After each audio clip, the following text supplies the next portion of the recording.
ঘর বানানোর জমি নেই, তাই পানির উপরে বসবাস, জন্ম, বেড়ে ওঠা, সংসার, মৃত্যু।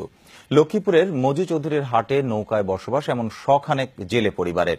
ভোটাধিকার প্রাপ্ত নাগরিক হলেও সব রকম নাগরিক সুবিধা বঞ্চিত মানুষগুলোর শুধুমাত্র মৃত্যুর পরেই ঠাঁই হয় মাটিতে, আর সেই মাটিও কেড়ে নিতে হয় তাদের। সহকর্মী আতাউল কাউসার তুলে ধরেছেন সেই জলজীবনের কথা। 14 মাসের শিশু বাদশা, কোমরে দড়ি, যার অপর প্রান্ত বাঁধা নৌকার ছইয়ের সাথে। মজু চৌধুরীর হাটের ভাসমান বসতির অতি পরিচিত দৃশ্য এটি। কোনো শাস্তি নয়, অবুঝ শিশুর পানিতে পড়ে যাওয়া ঠেকাতেই এ ব্যবস্থা। কেবল শিশুর নিরাপত্তা নয়, পদে পদেই সতর্ক থাকতে হয় এখানকার শখানেক জেলে পরিবারকে। এ নৌকায় তাদের ঘরবাড়ি, জন্ম মৃত্যু থেকে শুরু করে উৎসব পার্বণ সবই ভাসমান অবস্থায়। বাসার নৌকায় হয়েছে 9 দিন এই নৌকার মধ্যে।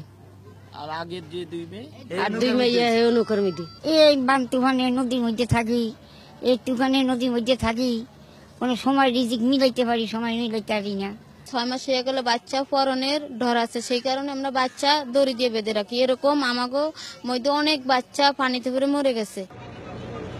নদী ভাঙনে ভিটে মাটি হারানো এসব মানুষের মাথা গোজার মতো ঠাঁই নেই ভূমিতে। তাই যত কষ্টই হোক, পরিবারের সব সদস্য মিলে এক নৌকায় বসবাস। কেবল বিয়ের পরই আলাদা নৌকায় থাকার সুযোগ পান নবদম্পতি। আমরা বিয়ে করছি 2 জনের 6 মাস। তারপর আমরা আমার বাবা মা একসাবার জাল দিছে আর একটা নৌকা দিছে। অসুখ বিসুখ হলে দেখাইতে পারি না, কোনো চিকিৎসা করতে না, গরিব মানুষ, খাবারই পেট পোষে না, চিকিৎসা করুন কি দিয়ে।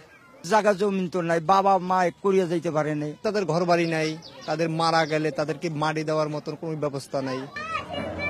মাছ ধরার ফাঁকে তীরে নোঙর ফেললে কিছু সময়ের জন্য ডাঙ্গার স্বাদ পায় ভাসমান বসতির মানুষ। দিন শেষে অবশ্য ফিরতেই হয় নৌকাতেই। ছোট শিশুরা আবার বাধা পড়ে দড়ির বাঁধনে। বাবা মার সাথে জলে বসবাস 6 মাসের এই শিশুটির, যা সঙ্গত কারণেই নিরাপদ নয়। নিরাপত্তার খাতিরে তাই কোল থেকে নামানোর পরেই এই নৌকার সাথে বেঁধে রাখা হয় তাকে। এখানে বসবাসরত প্রত্যেকেরই প্রয়োজন নিরাপদ আবাসস্থল, যেখানে স্বাভাবিক নিয়মে বেড়ে উঠবে শিশুরা, নিরাপদে জীবনযাপন করবে পরিবার।